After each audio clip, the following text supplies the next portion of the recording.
Después del paréntesis que hemos hecho los últimos 5 domingos, leyendo el capítulo de Juan sobre el pan de la vida, volvemos a partir de este domingo a leer al evangelista del año que corresponde al Evangelio de San Marcos. Además, hoy damos comienzo a la carta de Santiago, que nos va a acompañar durante los siguientes 5 domingos. Es una carta de un conocedor y amante de la espiritualidad judía, basada en las citas del Antiguo Testamento y dirigida a los cristianos convertidos del judaísmo y que ahora están esparcidos, las 12 tribus dispersas. Pero sabes que más que una carta es una exhortación homilética sobre el estilo de vida que deberían llevar los seguidores de Jesús. En ella pues escucharemos consignas concretas que sacuden el conformismo y tienen gran actualidad, como la relatividad de las riquezas, la fortaleza ante las pruebas y la no acepción de personas. Pues se va a empezar esta vez por avisarnos que no basta con escuchar la palabra de Dios, sino que hay que llevarla, escucha bien, a la práctica, en la vida. Vamos a escuchar las lecturas.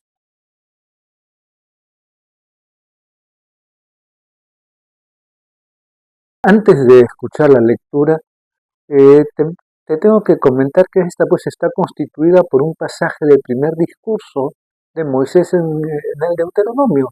Moisés exhorta al pueblo a cumplir las prescripciones de Dios, ¿sí? De las prescripciones de Dios.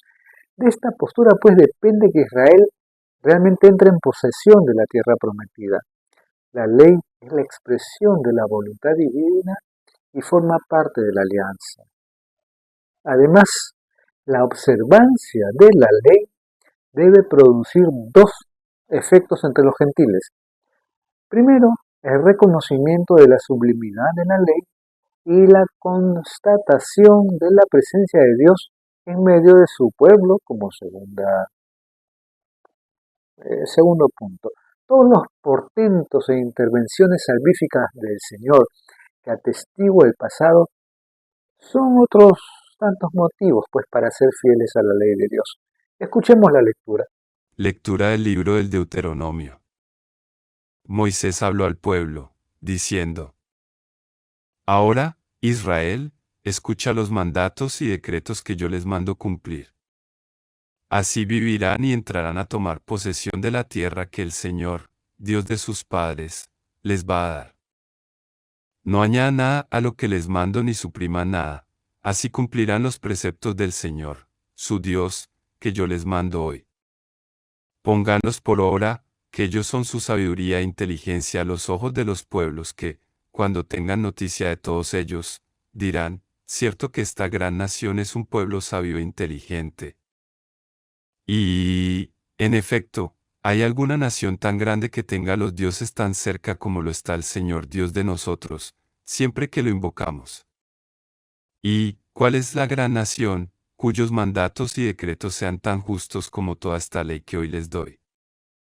Palabra de Dios. Como es escuchado, pues Moisés recomienda a su pueblo, antes de concluir la peregrinación por el desierto y entrar a la tierra prometida, que recuerden la alianza que sellaron con Yahvé al salir de Egipto y pues cumplan sus mandamientos. Los mandatos del Señor son su sabiduría, dice, y todos los que les vean dirán: esta gran nación es un pueblo sabio e inteligente. Moisés dice que deberían estar orgullosos de estos mandamientos que les ha dado el Señor. ¿Hay alguna nación que tenga los dioses tan cerca como lo está el Señor Dios de nosotros? El Salmo 14 que vas a escuchar es un canto al justo, que no se dedica a cosas extraordinarias, sino a proceder honradamente y practicar la justicia, que tiene intenciones leales, no culmina, no hace mal a su prójimo, ni difama a su a su vecino. ¿Sabes qué? Nombra también otros detalles muy concretos. No presta dinero a usura ni acepta soborno contra el inocente. Esa es la verdadera sabiduría. El que así obra nunca fallará. Antes de escuchar la lectura de la carta de Santiago, tengo que comentarte que el Padre es quien lleva la iniciativa en la obra de la salvación. Todo cuanto a este particular se refiere proviene de un acto libre, amante, puro, fecundo de la voluntad divina. Lo mismo que para San Pablo, también para Santiago, el bautizado, escucha bien, es una nueva criatura con una nueva vida, la de la gracia, por supuesto, que tiene su fuente en quién, en Dios. Frente al pecado que engendra la muerte, lo leemos en Santiago 1, versículo 15, Dios engendra la vida y la engendra por medio de una palabra de verdad, expresión que debemos entender bien de Cristo, palabra esencial del Padre, bien al menos de su mensaje, cuya dócil y favorable acogida, la tierra buena de la parábola del sembrador, como puedes conocer, producirá el fruto apetecido de la salvación. La colaboración entonces del hombre no es ni lo primero ni lo principal, pero es absolutamente necesaria. Escucha la lectura. Lectura de la carta del apóstol Santiago. Mis queridos hermanos, todo beneficio y todo don perfecto viene de arriba, del Padre de los astros, en el cual no hay fases ni periodos de sombra. Por propia iniciativa, con la palabra de la verdad, nos engendró, para que seamos como la primicia de sus criaturas. Acepten dócilmente la palabra que ha sido plantada y es capaz de salvarles. Llévenla a la práctica y no se limiten a escucharla, engañándose a ustedes mismos. La religión pura e intachable a los ojos de Dios Padre es esta: visitar huérfanos y viudas en sus tribulaciones y no mancharse las manos con este mundo. Palabra de Dios. Como te comenté, se empieza pues a leer la carta de Santiago, que se conoce, lógicamente, y el pariente, que es pariente de Jesús y primer responsable de la comunidad de Jerusalén.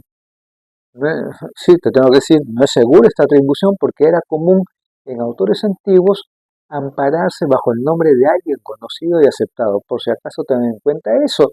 Hoy, pues dejamos de lado eso.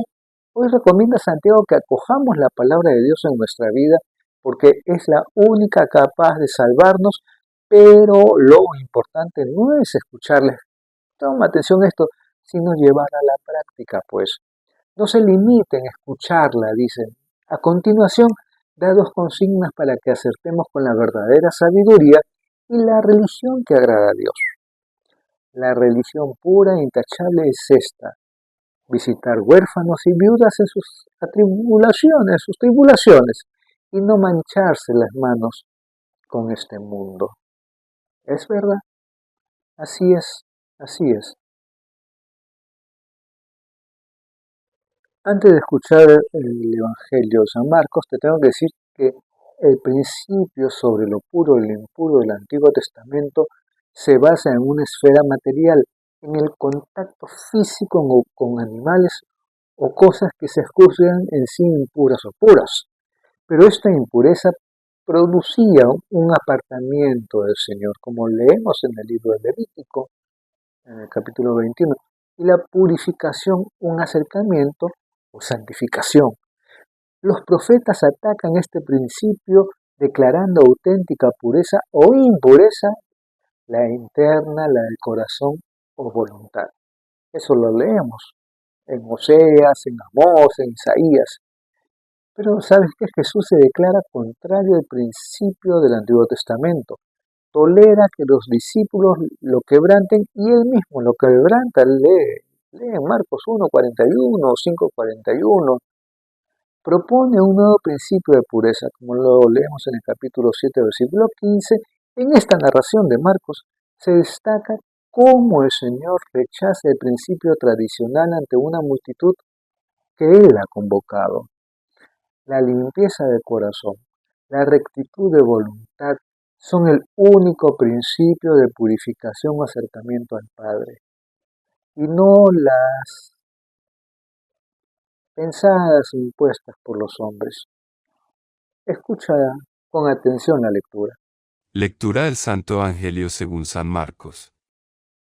En aquel tiempo, se acercó a Jesús un grupo de fariseos con algunos escribas de Jerusalén, y vieron que algunos discípulos comían con manos impuras, es decir, sin lavarse las manos.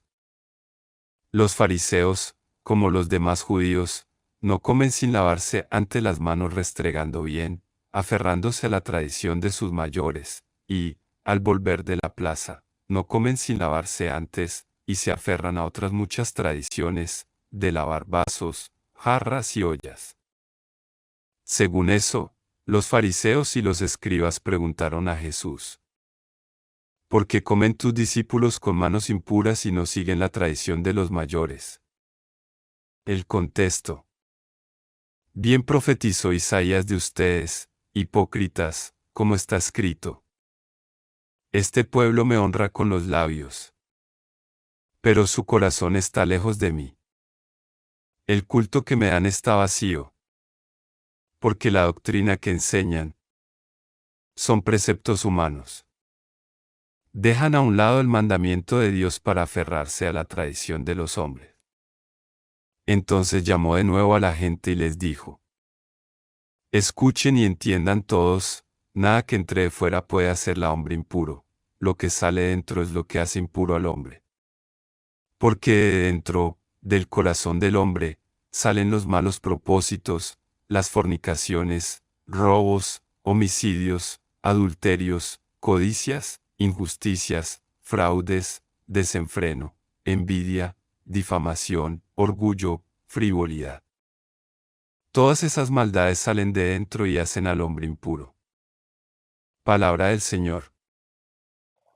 El Evangelio de San Marcos, después del episodio de la multiplicación de los panes, que nuestra lectura dominical ha sustituido con el capítulo eucarístico del Evangelio de San Juan, sigue con las confrontaciones que se van sucediendo entre Jesús y los fariseos, apoyados por unos escribas que vienen de Jerusalén.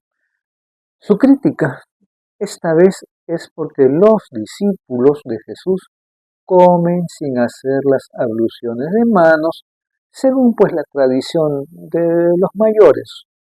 Jesús en ese caso les acusa de hipócritas, citándoles a Isaías: este pueblo me honra con los labios, pero su corazón está lejos de mí, dice.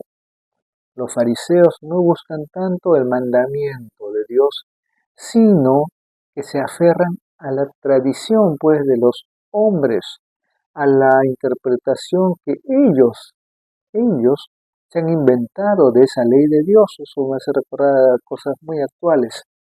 En concreto, sobre lo de la purificación de las manos a la hora de comer, Jesús le quita importancia y aprovecha la ocasión para expresar cuál es la pureza que él pretende, lo que entra de fuera, o sea, lo que se come no importa mucho, es lo que sale del corazón, lo que puede hacer impuro y, por supuesto, a continuación hace lista de esas cosas que salen de dentro y son malas, y son malas.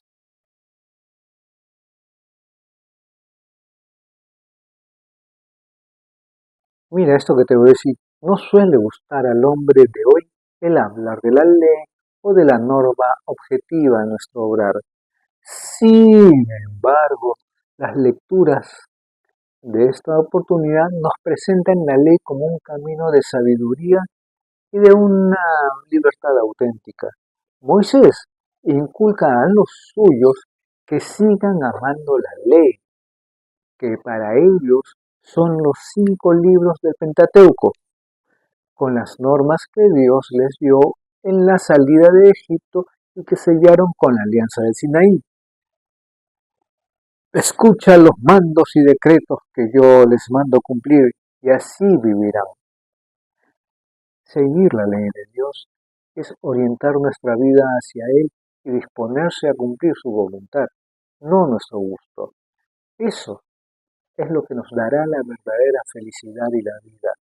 Podría pensarse que obedecer a la ley nos priva de libertad o que cohíbe nuestra personalidad, pero en verdad, seguir la ley de Dios es el camino que conduce al amor y a la libertad y nos asegura que vamos por el camino recto. Para Moisés, en cumplir esa ley está la auténtica sabiduría. Pónganlo por obra, que ellos son su sabiduría y su inteligencia, dice.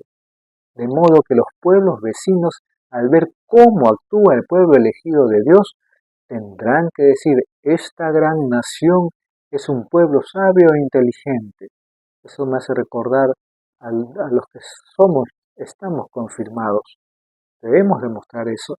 Aunque nos puede gustar en principio que la clave de nuestra conducta sea nuestro criterio subjetivo, nos resulta muy conveniente que Dios nos haya dado criterios objetivos conforme a su voluntad que orientan nuestra vida y fortalecen nuestra debilidad. A veces lo hace por la ley natural, otras por su intervención del Antiguo Testamento en la alianza del Sinaí. Basta mirar los mandamientos que se firmaron en la primera alianza sobre el comportamiento de justicia social con los parientes y con los forasteros y con los pobres, para darnos cuenta que Dios nos orienta en terrenos en que nosotros tal vez buscaríamos una norma de conducta más benigna y permisiva. La verdadera sabiduría no está, pues, te cuento, en nuestros instintos o en las modas o estadísticas de este mundo, sino en conocer y seguir la voluntad de Dios. Pero sobre todo, Dios nos ha mostrado su voluntad en la enseñanza de su Hijo Jesús.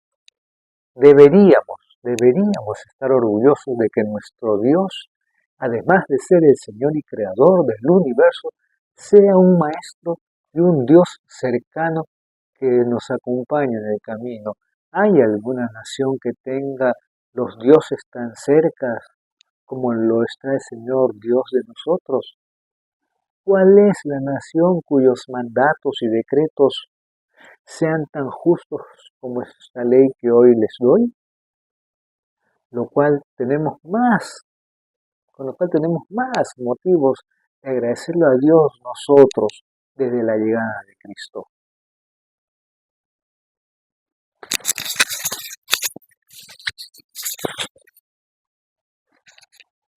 Si Santiago dice que todo beneficio y todo don perfecto viene de arriba, del Padre de los astros, eso se cumple de modo especial cuando ese Dios nos da normas concretas que expresan cuál es su proyecto de vida para que vayamos por el camino recto y encontremos la salvación. Dice, acepten dócilmente la palabra que ha sido plantada y es capaz de salvarles. Es hermosa la comparación que nos recuerda la parábola del sembrador. Esa palabra ha sido plantada en nosotros y está destinada a dar fruto. Te cuento que Jesús en más de una ocasión parece relativizar la ley, como en el caso del sábado o ahora de las abluciones sagradas que los fariseos apreciaban tanto. Pues eso no significa que despreciara a él las normas de vida de los judíos. No, él dijo que no había venido a abolir la ley, sino a llevarla a su perfección. La ley es necesaria y nos sirve de camino para el bien y para la armonía interior y exterior. Es como hemos leído en la primera lectura, la verdadera sabiduría. Lo que hizo Jesús fue interiorizar esa ley, para que no nos conformemos con la apariencia exterior, personalizar esa ley, despertando la responsabilidad personal en nuestra aceptación de la voluntad de Dios, de modo que su cumplimiento no sea solo la realización externa y formalista de la letra, sino que siga su espíritu o intención según Dios. Lo que desautorizaba a Jesús era el legalismo formalista, por decirlo de una manera, la interpretación exagerada de la ley, que la hace más bien esclavizante, más esclavizante que liberadora, pues más preocupada de la observancia meticulosa que de la caridad para con el necesitado. Si relativiza la ley es porque da prioridad a la persona. Eso tenlo en cuenta. La norma es necesaria, pero no tenemos que hacernos esclavos de su materialidad, descuidando su intención profunda. Los fariseos eran unas personas muy cumplidoras de la ley, pero exageradísimos en su interpretación y demasiado satisfechos de su cumplimiento. Fue así. Jesús, pues, entonces se opone, opone el mandamiento de Dios, que evidentemente es lo principal, a las tradiciones humanas, sobre todo cuando se han llevado a ciertos extremos que le hacen perder a la ley su finalidad última, que es ¿qué? El bien del hombre. Una cosa, sí te digo, es obedecer la ley de Dios y otra el legalismo, el formalismo, o sea, conformarnos con el cumplimiento externo y no llegar hasta su intención profunda. En esta ocasión se trataba de lavarse las manos antes de comer, sobre todo después de haber estado en el mercado donde era posible algún contacto, por ejemplo, con pecadores y paganos, en ese sentido, que había que purificar antes. No hablamos de alimentos nada, sino de las personas, pecadores y paganos. Estas abluciones no eran meramente higiénicas, sino que se habían convertido, sobre todo por las interpretaciones de las diversas escuelas rabínicas, en una ley religiosa. Jesús no critica eso. Son pequeños detalles, y el amor está hecho también de pequeños detalles, cierto o no, pero aprovecha la ocasión para afirmar que es más importante la pureza del corazón y de la conciencia, la interior, que el exterior de las manos. También San Pablo en su carta a los Corintios, en la primera carta, en el capítulo 8, al hablar de los idolotitos, que es carne procedente de los banquetes sagrados de dioses paganos, relativiza la prohibición de comer esa carne, a no ser que al comerla se escandalice a los hermanos más débiles. Esta lectura nos invita a un examen de conciencia y a un chequeo de nuestra vida de fe, sobre todo las intenciones que nos mueven a actuar en la vida para con nosotros mismos o en el terreno de la justicia social. También a nosotros nos puede suceder que no sabemos distinguir entre las cosas que son verdaderamente importantes y las que no, o que damos más importancia al cumplimiento externo que al interno.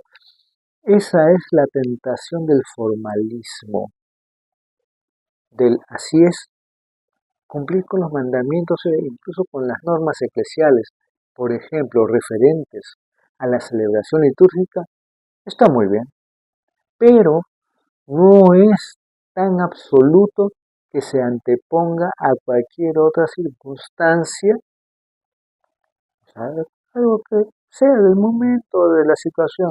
A veces institucionalmente hemos caído en una casuística exagerada, que parecía más preocupada por el cumplimiento externo que por la búsqueda del sentido interior de la ley.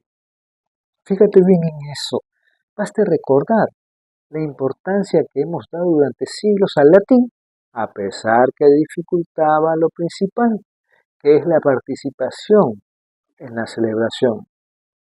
O también, por ejemplo, la ley del ayuno eucarístico desde la medianoche, que con la idea de expresar el respeto a la Eucaristía, parecía anteponer a ella el cumplimiento de esa ley que en el fondo era una norma eclesial no tan importante como el admirable don que Cristo nos dejara en herencia. Recordemos el acierto del Concilio de Jerusalén, cuando decidieron no imponer más cargas que las necesarias a los que provenían el paganismo, cediendo en detalles pequeños el sábado, la circuncisión, algunas comidas, para salvar lo principal, la universalidad de la salvación de Cristo. ¿Somos nosotros como los fariseos en la interpretación meticulosa de la norma? ¿Somos capaces de perder la paz y hacerla perder a otros por minucias insignificantes en la vida familiar o eclesial? Otra pregunta, ¿nos conformamos con la apariencia exterior o entramos en la interioridad de nuestros motivos de actuación? Son preguntas que te tienes que hacer. Para Jesús, lo que cuenta, por favor, es lo que nace de dentro, no la mera observancia exterior. Me honra con los labios, pero su corazón está lejos de mí, pues. Su lenguaje está tomado de la vida y lo entienden todos. Lo que entra de fuera por la boca no tiene tanta importancia como lo que sale del corazón humano. Del corazón es de donde manan los malos propósitos, los adulterios, la codicia de dinero, la envidia, la difamación del hermano. Eso sí, que hacen impuro a uno y no tanto lo que come o deja de comer, o si se ha lavado las manos o no, en el sentido que puedes entenderlo, ¿no? Todo esto puede pasarnos también en nuestro ambiente familiar o comunitario. A veces perdemos la paz y el humor por una antífona más o menos, o por si nos arrodillamos o no en tal momento, y no parecen preocuparnos las actitudes internas que deben estar debajo de esas normas. El salmista, pues, se preguntaba, ¿quién puede hospedarse en tu tienda? Que ahora podría equivaler a quién puede llamarse buena persona, buen cristiano. Y la respuesta no era entonces y tampoco ahora solo las cosas de oración y culto, sino la honradez, la comprensión para con los demás, abstenerse de la usura o del soborno o de la coima, no difamar al hermano. Y sigue siendo verdad que el que así obra nunca fallará. A los que escuchamos con frecuencia la palabra de Dios, nos pone Santiago en guardia contra el peligro de conformarnos con oírla sin poner empeño en practicarla o contra la falsa idea de una religión que se contente con palabras, mientras que lo que agrada a Dios son las obras, en concreto, ayudar al prójimo y no dejarse contaminar por las costumbres y la mentalidad del mundo. En la selección que se lee pues de esta carta, saltamos una comparación muy expresiva que hace su autor.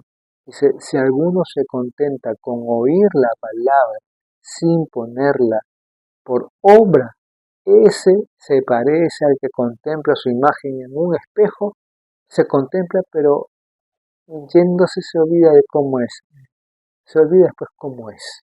Si la palabra que oímos la olvidamos apenas termina la misa, no produce ningún fruto en nosotros. Como la semilla que cayó entre piedras, o entre espinas. ¿Sabes qué? La religión verdadera, según Santiago, que refleja bien la repetida enseñanza de Jesús a lo largo del Evangelio, no es solo rezar o escuchar la palabra. Ya lo dijo Jesús, que no el que dice Señor, Señor entrará en el reino, sino el que cumple esa palabra. Al decir, por ejemplo, que para un cristiano no todo consiste en ir a misa en domingo, no estamos diciendo que no sea importante esta celebración, por si acaso, sino que le debe corresponder una vida coherente a lo que se ha escuchado y vivido en la misa. Santiago nos da dos direcciones en que se debe concretar nuestra religión. Ayudar a los más necesitados, nombra por ejemplo los huérfanos y las viudas en sus tribulaciones, y no mancharse las manos con este mundo, o sea, defenderse de la mentalidad que tiene el mundo, muchas veces alejados de la de Dios. Se puede decir muy bien de nosotros si seguimos este camino lo que afirmaba el Salmo del justo: el que así obra nunca fallará.